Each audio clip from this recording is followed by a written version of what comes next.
Hello everybody, welcome back. My name is Jennifer Squires and here we make, paint, create, sew and have fun.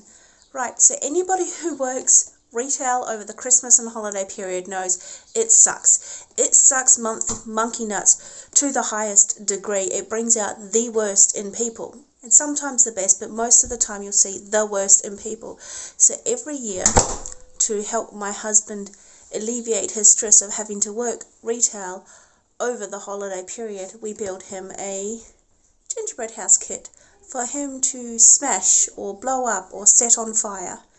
So we have finally broken from the constraints of this box, and I put it together with hot glue because no one's going to eat it. No one likes gingerbread, and it's going to end up in 1,000 pieces in the backyard. Anyway, so we're going to go and put this together and I'll show you what it looks like when it is done.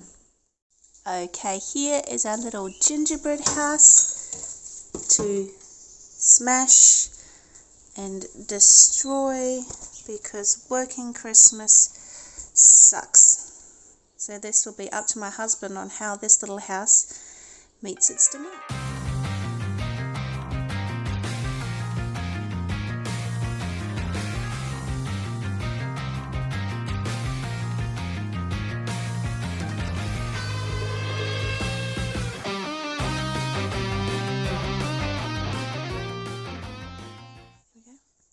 And that's that. Smashing the gingerbread house yearly tradition is done. Please like, comment, subscribe, share this video with your friends. Do all the things to please our algorithm overlords, and we will see you next time.